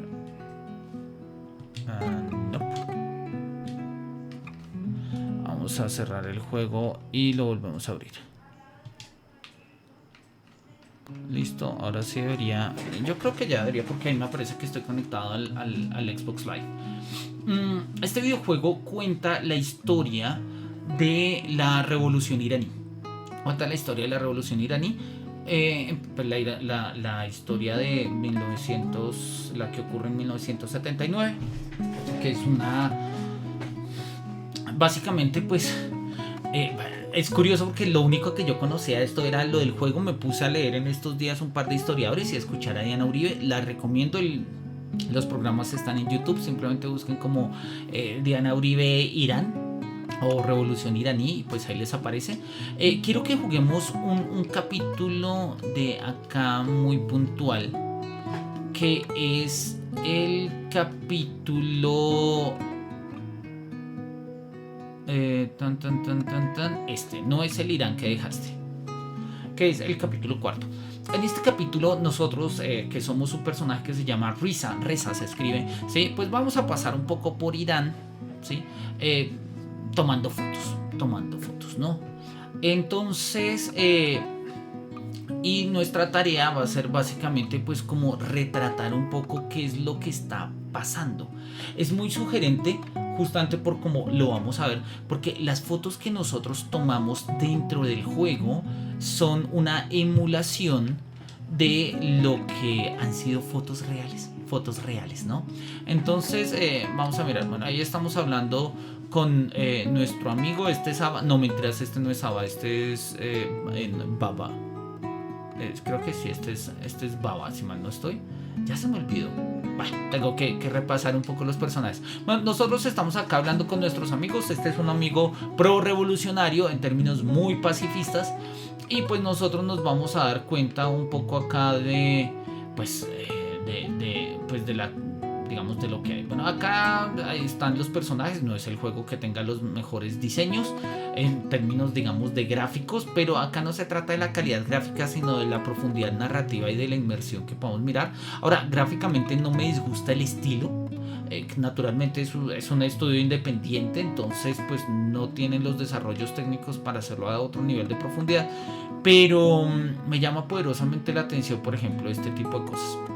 Entonces nosotros llegamos acá, esto no me permite girar la cámara, pero nosotros podemos llegar acá y vemos una serie de personas manifestándose en un callejón, ¿sí? Entonces en este callejón, pues bueno, ahí se están escuchando un poco las arengas. Nosotros podemos entrar acá en... Dame un segundito. Acá me cambió la cámara y no me lo deja... Ahí. Ahora sí. Tengo la tarea de tomar fotos, ¿sí? Entonces tiene un sistema básicamente de enfoque que recordaba un poco las cámaras antiguas, y entonces pues la idea es que lo enfoque cuando está señalado en verde, quiere decir que ese es el objetivo que voy a fotografiar, y cuando el objetivo esté lo más nítido posible pues tengo que tomar la foto. Entonces digamos que tomo esa foto y la de la izquierda es la foto tomada en el juego, la de la derecha es una foto real y nos muestra, pues nos la explica, nos dice: el bazar en el mercado del pueblo y las ciudades iraníes. Bazaristas, tenderos y comerciantes fueron instrumentales en la resistencia contra el Shah. El Shah era un gobierno títere más o menos de los británicos y los estadounidenses que estaba en Irán y que pues promoviendo una occidentalización y un Irán moderno, pues estaba básicamente, digamos, vendía todo el petróleo a las potencias, pues a Estados Unidos y a Inglaterra, ¿sí? El Shah había sido puesto ahí en el poder, pues el Shah Papá, ¿sí? En el 53 justamente por Estados Unidos, debido a una crisis que hubo cuando pues Irán tuvo algunos problemas después de su participación en los contextos de la Segunda Guerra Mundial. Entonces solicitó ayuda a Estados Unidos, o bajo la amenaza de si no encontraban ayuda pues iban donde los soviéticos, y en plena Guerra Fría pues los gringos no querían que los soviéticos tuvieran el petróleo iraní, así que pues pusieron un gobierno títere. 30 años después, más o menos, un poquito menos, 28 años después, pues estalla una revolución. Por lo que estallan las revoluciones, básicamente pues gobiernos que no atienden a las necesidades del pueblo y demás. Nosotros tenemos acá una especie de periódico, de diario si se quiere, donde nos van contando pues la historia un poco de lo que acabamos de fotografiar, ¿sí? Entonces nos dice: Jane Bazar, o el Viernes de Bazar, ha sido y sigue siendo un evento semanal mediante el cual los comerciantes se reúnen para vender productos. El bazar es punto central de las ciudades de Irán, especialmente en la capital, Teherán. Es lugar social e intelectual, lleno de actividad y lleno de riquezas en cultura antigua. Los artículos a la venta van desde barriles de azafrán o moras secas a alfombras de seda tejida a mano que cuestan tanto como la fortuna de una familia entera. El bazar jugó un papel central en la divulgación del mensaje de la revolución. Como había censura, pues entonces los mensajes se divulgaban básicamente en mercados, ¿no? Y de hecho eso uno lo puede ver. Nosotros podemos salir acá de la logro desbloqueado del hipster, no sé, desbloqueé el logro de ser hipster, no entiendo muy bien por qué, supongo que por... Bueno, vamos a dejar esto, me imagino que por estarle tomando fotos a la gente, puede ser, quiero creer que es eso. Yo supuse que ya los había desbloqueado. Nosotros podemos seguir transitando un poco acá por los contextos del juego, y pues vamos a encontrar más espacios donde de una u otra forma pues vamos a seguir viendo este tipo de realidades. Tenemos por ejemplo, pues, es decir, a mí me gustó mucho ese modelo en el cual nosotros tenemos que tomar fotos, ¿sí? Y luego se nos contrasta con fotos, digámoslo así, históricas, ¿no? Esta en particular me llamó poderosamente la atención, porque nosotros tenemos que tomarle foto acá a una persona con unas pantallas antiestadounidenses que dice USA, o sea, bueno, Estados Unidos cannot do anything, ¿sí? La de la izquierda es la foto que tomamos en el juego, la de la derecha es una foto histórica y, oye, ha sido recreada una figura para tratar de mostrar la foto. Si está la foto en vida real, no necesitamos la foto en el videojuego, de acuerdo, pero es un videojuego, la interacción hace parte inherente de su lenguaje. Entonces el hecho de que nosotros nos identifiquemos con el autor de la foto implica que nosotros vamos desarrollando una proximidad psicológica con el propio juego, porque eso que estamos viendo como una fotografía real, acabamos de hacerla en términos de una fotografía pues digital, virtual, o sea, en términos de juego. Oye, de una u otra forma yo estoy tomando en primera persona un papel, o estoy desempeñando un papel en la revolución iraní. Claro, esa pasó hace básicamente un poco más de 40 años y más, pero no importa. La narrativa del juego me permite meterme en ella. Nuevamente podemos mirar un poco la documentación, ahí nos cuenta un poco con más detalle de qué iban estos mensajes, y pues mostraban que estos mensajes básicamente lo que hacían era distribuir pues digamos las enseñanzas de los ayatolas, ¿no? De los ayatolas, y pues acá habían como digamos divulgaciones muy en plan de folletos, folletines y demás, de pues una cantidad de información que se iba presentando. Recordemos, yo no lo sabía, repito, hasta que jugué el juego. Al comienzo pensé que era así, luego me enteré que pues esto tenía otros niveles. Que la revolución iraní había sido una toma militarizada, digamos, por una versión extrema de los musulmanes que querían pues tomarse el poder con las armas, y pues no fue así. Obvio, como toda toma pues tuvo su dosis de violencia, como toda toma del poder tuvo su dosis de violencia, pero el punto fundamental es que el gobierno del Shah no era musulmán, y el 95% de los iraníes son musulmanes. Entonces, e incluso en algún momento, ¿sí? Y eso es algo que uno puede ver por ahí en una de las fotografías que uno toma, ¿sí? Hay que tomarle una foto a una cantidad de gente orando, porque la oración se volvía un acto político. Justamente porque pues el islamismo no estaba, pues no es que estuviese prohibido como tal, pero no se consideraba una religión oficial. De hecho, se trataba de ser una religión secular, y pues nosotros sabemos que el islamismo es una religión donde la relación con el poder político es muy cerca. En general las religiones semitas lo son, el judaísmo también lo es, ¿no? El catolicismo, el cristianismo en general, quizás porque dejó de ser semita en el siglo III y pues tuvo un proceso de occidentalización, o creo la occidentalización misma pues tiene otros motivos, y ya nosotros podemos diferenciar en el mundo como religión, plano privado, y lo público, lo político como el escenario de lo público. Para las religiones semitas eso es muy difícil de hacer, si no es que imposible. Entonces pues es normal que una revolución pues tuviese toda una carga religiosa en un contexto pues como este, ¿no? Bien, nosotros podemos seguir caminando un poco por acá, vamos tomando nuestros folletos. Estos folletos luego tendremos que divulgarlos, tendremos que mirarlos, ¿sí? Podemos seguir tomando fotos. Acá es una foto a un edificio muy importante, que es un edificio, no lo conocía, ¿sí? Es uno de los castillos, de los primeros castillos o palacios del mundo iraní, que digamos celebraba el zoroastrismo, que tiene que ver pues con toda la influencia persa y preislámica del mundo iraní. Entonces, bueno, repito, el juego no tiene cámaras como para que nosotros podamos mirar alrededor, pero nos permite de una u otra forma entender las dinámicas de lo que está pasando. Es un videojuego muy sugerente, se juega muy rápido, ¿sí? Yo creo tiene 15, 19 episodios, creo, más o menos unas 3 horas ya te has terminado el juego. Es un juego que yo de verdad recomiendo, además porque en lo personal se había vuelto la única forma, por lo menos ahora la primera forma, de ingresar al problema de la revolución iraní y a su historia. Hoy en día ya hay otras fuentes, ¿no?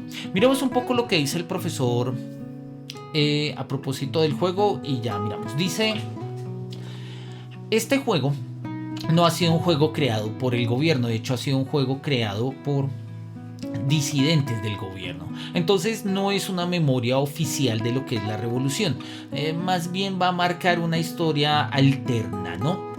El creador de este juego afirmó que la intención de su título era permitir al jugador recorrer física y moralmente la revolución iraní, ¿sí?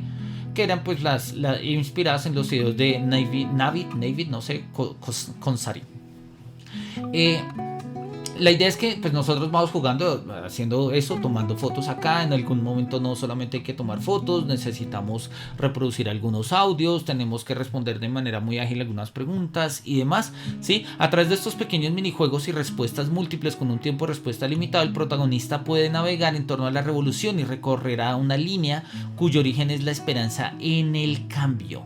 Esta forma de percibir la revolución como la esperanza que desembocó en tiranía, y ese es el leitmotiv del juego.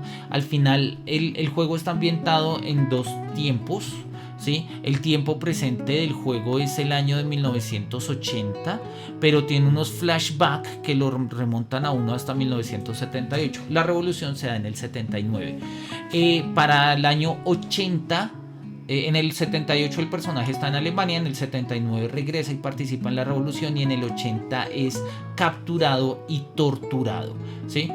Y parte de eso pues es lo que quiere mostrar el videojuego. El videojuego muestra cómo la revolución iraní fue una revolución exitosa respecto a romper con el régimen anterior, pero fallida en tanto lograr una democracia. Por ejemplo, uno de los ayatolas, que era Khomeini, Ayatollah Khomeini, que él desde el exilio decía que él no iba a ser dirigente y que no, era necesario que los propios iraníes y los jóvenes de una manera muy pacífica encontraran caminos para un país democrático y demás. En el momento en el que el Shah sale de Irán se supone que es por temas de salud, pero pues básicamente se estaba exiliando antes de que la revolución estallara. Un par de semanas después regresa Khomeini, salen 3 millones de iraníes a recibirlo al aeropuerto, están todos felices, lo reciben, y en el momento en el que pues lo reciben lo nombran como pues líder espiritual. Eso, según le escuché a Ana Uribe, tenía unas dimensiones también religiosas muy profundas que tienen que ver con toda la tradición de los chiitas, que es la tradición iraní, pues musulmana iraní. No tengo mayores conocimientos al respecto, así que lo dejaremos de ese tamaño, ¿no? Para realizar este juego se contactaron académicos, estudiosos de la cultura iraní, de la religión. También realizaron más de 40 entrevistas con personas de todo el espectro político, les preguntaron experiencias y demás. O sea, no es un juego que se ha creado como los juegos de China que estamos contando, los de Estados Unidos, que está creando una memoria oficial. No, esto está creando una memoria más bien comunitaria, una memoria colectiva. Así es como han recordado la revolución la gente, ¿sí? Es un juego que mezcla diferentes tipos de memoria, ¿sí? Una memoria directa ligada a la experiencia vital de quienes la vivieron, una memoria heredada producto de la transmisión de otras memorias, ¿sí? Una memoria de los predecesores, una memoria institucional constituida por esos lugares de memoria y esas liturgias y esas formas canónicas, etcétera, de la memoria. Y pues en general este juego, en 1979 Revolution, se entremezclan todas estas memorias. El gobierno iraní prohíbe el juego, ¿sí? Desde que supo la existencia de este título ha tratado de entorpecer e incluso prohibir su difusión en el país asiático. Los dos recuerdos sobre la revolución, los de Konsari, que es el diseñador del juego, y los del gobierno actual iraní son contrarios. La intención del responsable de 1979 era mostrar los hechos al público tal como él y su familia los recordaban, y recordar su recuerdo de Irán antes de la llegada de los ayatolas. En la revolución no solamente participaron una revolución religiosa, que era la revolución de los clérigos y ayatolas, sino también participaron pues comunistas, demócratas, librepensadores, digamos académicos, poetas, filósofos iraníes y demás. Al final la revolución, cuando se instaura como una teocracia en el 80, tiene el sello de los ayatolas, o sea, de los clérigos, y pues todo otro papel queda negado, y muchas otras personas que estaban a favor de la revolución pero en contra, por ejemplo, una revolución religiosa, pues fueron rápidamente vistos como desertores y se abrieron tribunales revolucionarios y pues los torturaron de la misma manera que la policía secreta había torturado antes a los que estaban en contra del Shah y demás, ¿no? Los hechos, y llama la atención esto, no son los hechos los que suscitaron la polémica en Irán por este juego, es la forma en la que son recordados. Ahí es donde está el quid. El problema no son los hechos de la revolución, sino la manera en que estamos recordando esta revolución, ¿sí? Acá ya nos quedan 2 páginas, así que lo vamos a terminar de manera muy rápida.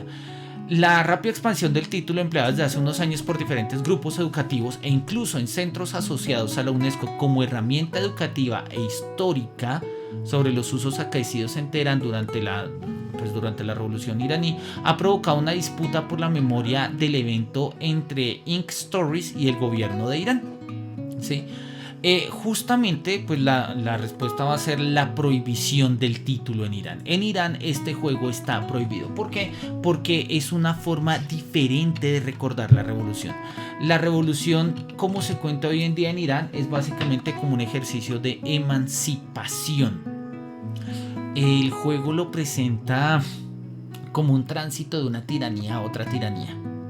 Sí, donde hubo muchos sueños para salir de una tiranía que se cumplieron en algún punto porque se salió esa tiranía, pero se llegaron a otras pesadillas, se frustraron algunas expectativas y esperanzas justamente porque se cayó en otra tiranía que no se esperaba ni se deseaba. El hecho diferencial más importante entre las dos memorias de la revolución se encuentra en los momentos posteriores a los 80, claramente, ¿sí? Y se encuentra en esa época pues porque es justamente cuando la revolución ya se consolida y ahora hay que conservarla. Y la forma de conservar la revolución pues va a ser una forma pues como se conservan todas las revoluciones, una manera brutal, violenta, ¿sí? En la 1979 Revolution sitúa el acento en los mártires de la revolución que lucharon por un país libre, tanto del Shah, ¿sí?, como del Islam. Entonces el juego, repito, tiene una memoria diferente, no ve una emancipación, ve un tránsito de una tiranía a otra. ¿Sí? Y ahí están las dos memorias en disputa. Queríamos acudir a lo pequeño, queríamos que el jugador experimentase personalmente la revolución, pero no solo, estas son palabras de los diseñadores, que experimentase los aspectos históricos más destacados, sino que también se involucrase en la dinámica de diferentes facciones que existieron en Irán. ¿Sí? Que tratará con personas ricas y pobres, con personas educadas y analfabetas, y sí, eso es algo que uno pues entra en relación, ¿sí?, a lo largo del juego. La memoria en 1979 Revolution no es literal. La base de su trabajo es mostrar la violencia y la intransigencia como límites. No se trata de decir la historia es esta, no, es una forma de recordarla. De hecho, una de las cosas que él dice es, por ejemplo, está muy centrada en Teherán, o sea, en la capital. Y como todas las revoluciones, el último sitio al cual llega la revolución es a la capital. La revolución siempre surge y nace en provincia. Eso no se ve en el juego. ¿Sí? Entonces no sabemos muy bien cuáles fueron las dinámicas ni la gestión. Pero el punto del juego no quiere ser, repito, una memoria literal y decir la revolución musulmana fue así. Ahora, para mí, colombiano del siglo XXI, que no tengo mucha idea del mundo oriental y mucho menos de historias específicas de países concretos como la revolución iraní, pues este se me vuelve el único documento lúdico de entretenimiento e incluso histórico. Así que cuando hablo de la revolución iraní, pues me acuerdo desde el juego, ¿sí? El juego arranca justamente con esta pantalla diciendo que durante el verano de 1978 miles de iraníes salieron a las calles y pelearon por cambios sin importar clase, creencias religiosas y alianzas políticas. Las protestas se convirtieron en una sangrienta insurrección contra el autodesignado rey de Irán, el Shah. Lo que estás a punto de experimentar está basado en historias reales, eventos reales y gente real. Ahora, le llama poderosamente la atención al autor esto y dice: ¿por qué se crea este juego? O sea, pues sí, para dar a conocer esto, pero muchas veces los productos no hablan tanto de la historia que cuentan, sino del contexto histórico en el que surgen. Este juego se empieza a hacer en el 2014, sale en el 2017 si mi memoria no me falla, y en el fondo es toda una reflexión de lo que fue la primavera árabe. El juego resulta hijo de su contexto, ¿sí? La primavera árabe, la recordamos, fueron todas estas manifestaciones que ocurrieron en el comienzo de la década del 2010, 2012, más o menos, en los países del norte de África y parte de Asia Menor, donde pues muchas comunidades estaban reclamando por mayores derechos, mayor inclusión del rol de la mujer, elección de, pues, no sé, menos castigos y demás. Y toda esta primavera árabe muestra justamente la necesidad de una reivindicación de ciertas cosas. El mundo iraní había tenido algunas de estas cosas antes de la revolución iraní. Naturalmente no eran buenos, el gobierno del Shah no era bueno, era brutal, como todo lo es toda dictadura. Pero posteriormente la dictadura de los ayatolas también lo fue. Entonces, repito, el juego más bien lo que nos muestra es un tránsito de una tiranía a otra tiranía, y surge como hijo de su contexto, surge como hijo de la primavera árabe. Nuevamente, y en conclusión de esta idea, pues decimos lo propio. El juego 1979 como memoria ofrece una mayor profundidad, pero no es historia. El videojuego no quiere ser un archivo histórico, no, pese a que tiene, por ejemplo, grabaciones de los ayatolas, de las prédicas que hacían los ayatolas, pese a que tiene fotografías históricas, no tiene la pretensión de ser un archivo histórico. ¿Sí? Este videojuego funciona más o menos eso, pues como una comunidad de memoria, ¿sí? Como una memoria colectiva, una representación del pasado, del presente, no auspiciada por instituciones estatales, sino generada por la comunidad. Eso nos lleva un poco a una conclusión que él no está del todo de acuerdo, el profesor Alberto Venegas, pero la acepta, y es que toda memoria de una u otra manera es selectiva. Es decir, el juego narra la revolución islámica de Irán desde el punto de vista del exilio, de la clase media iraní y la opción política. Olvida la coyuntura económica, la pobreza, las ciudades, que para situar todo en el centro, ¿sí? La búsqueda de la libertad política de la capital. Sí, es cierto, se ha dejado lo demás de lado, pero no quiere decir que estas formas sean inválidas. Quizás el anhelo de un historiador es hacer historiografía, y quiere hacer historiografía con aquello que no hace historiografía, en este caso con los videojuegos.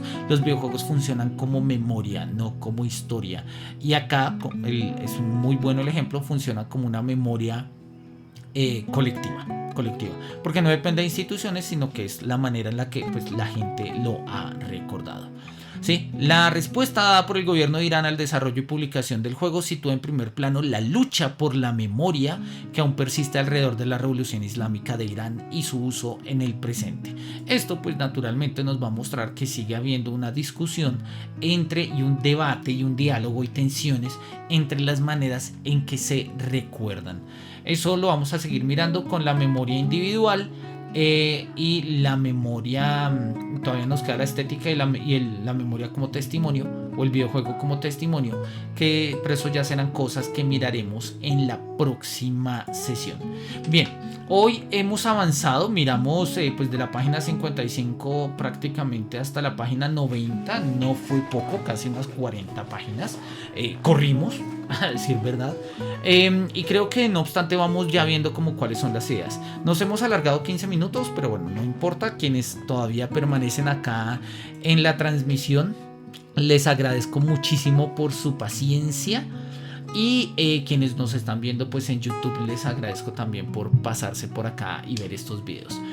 Por mi parte no es más, como siempre es un enorme placer estar con ustedes. Les deseo una feliz tarde, una feliz noche, y nos veremos en 8 días para seguir leyendo lo que nos queda de los videojuegos como testimonio, como memoria estética y demás. Que los cielos nos miren con su beneplácito, y hasta pronto.